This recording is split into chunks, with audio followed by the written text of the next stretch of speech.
So the mechanics. So now this section that we're going to do now, before we have a little break, has got to do with how we award the marks on the communication side. Just now, we are going to dissect a paper, an attempt. We've got the paper there, and we're going to dissect it. You are going to say what you think works and doesn't work in this attempt.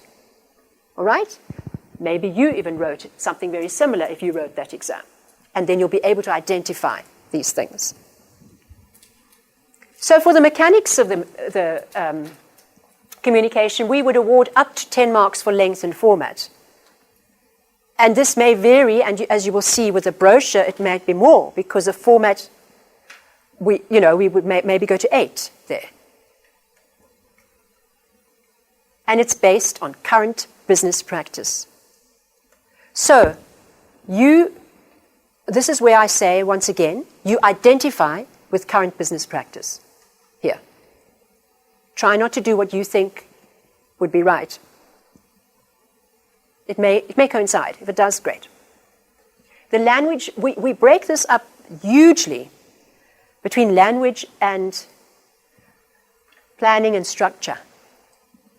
So now the language is your choice of words. Have you used the same words all the time? Did you maybe bring in other adjectives, which is better? How did you link your sentences together? Did you have headings? And no, that will be under the planning and structure, but does the paragraph speak to the heading? It's no good having a fantastic heading and you don't relate to it. So sometimes it's not necessary to have a heading, but for clarity, for somebody, sometimes you get a question and you've got to write 600 to 700 words. That's long. That's a long letter, right? Because if you're writing it's a very long email. Okay. So I will be putting this up onto the Vula site, okay? But if you like to write, it's good, because then reinstating this. So planning and structure. In that opening paragraph, right? In that opening paragraph for the letter and for the email, invariably, you've got to state the context again. Refer to why that person's emailed you or questioned you. That is a way of acknowledging them.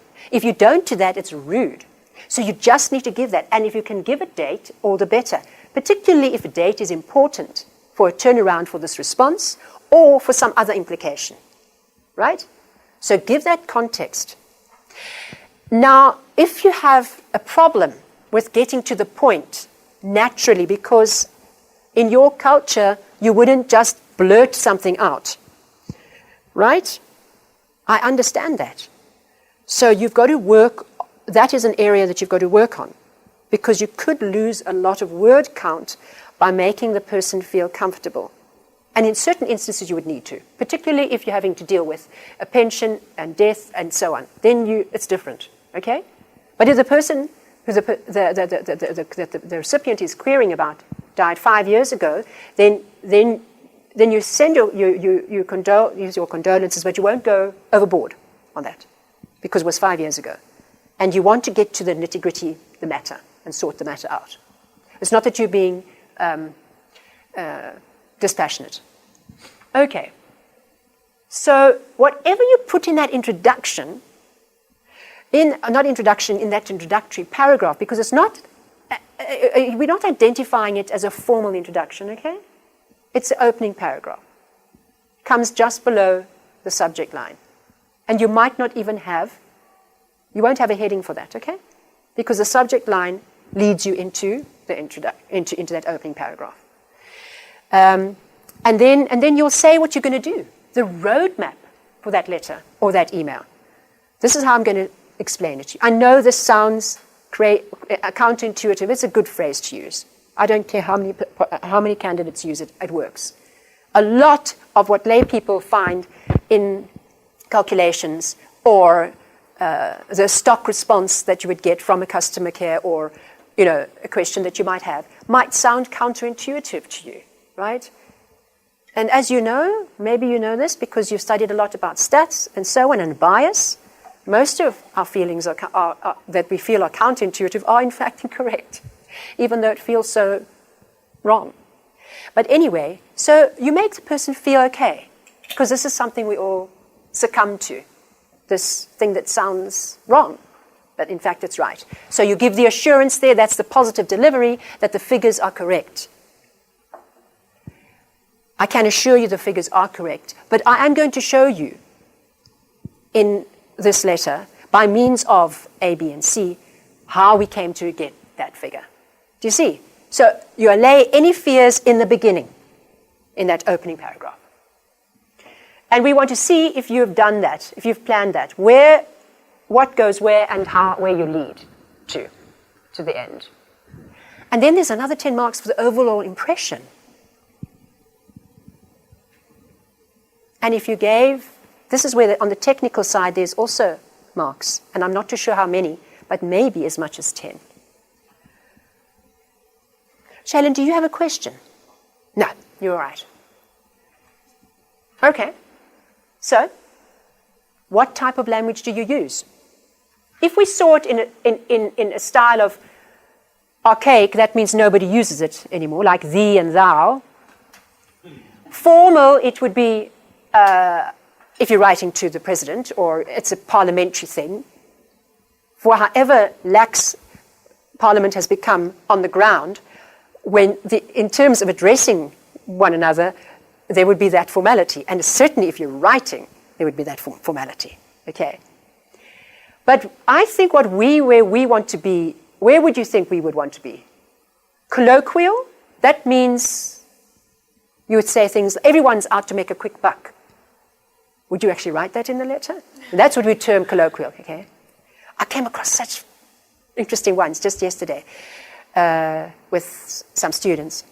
Anyone with a pulse got hit with this calamity. Anyone with a pulse. Don't you like that? So everybody was affected because anyone with a pulse. Wow. Okay. Then we had, the gravy train, our idiomatic expressions. Our idiomatic expressions are wonderful and they're very good. They're colorful and they're great in conversation. But you need to choose them carefully if you use them in the letter or the email. But some of them do work. For example, you could say that, one will come to me. Yes, you had a question, Risejo? No, you're fine. Okay, good. Tell me, where do you think we should be? Here. Consultative, yes. Thank you. So what that means is that you're never just forcing something down the throat of your audience, right? There's a little bit of persuasion with it, even though you know you're correct. You want to make the audience feel that they've also arrived at that conclusion. Okay. And you want to give them also the option, because if they're a client, the option still rests with them. In fact, sometimes to the point of just you feel that that the person actually is at a loss. They want more direction. So it is quite tricky. Okay. And what type of language do you use? You use plain English as much as you can, all right? Because then you have a wider audience. But if you're speaking to somebody who's technical, right, then you don't have to always explain. For example, there was one where the question was about the annualized returns, but the note said, Mr. Yates understands compound interest or something. And then you can relate to that. You can actually mention, similar to compound interest, an annualized return, this is how an annualized return works, blah, blah. You see? Because then you're relating to their experience, where they're at. Clear words, specific words.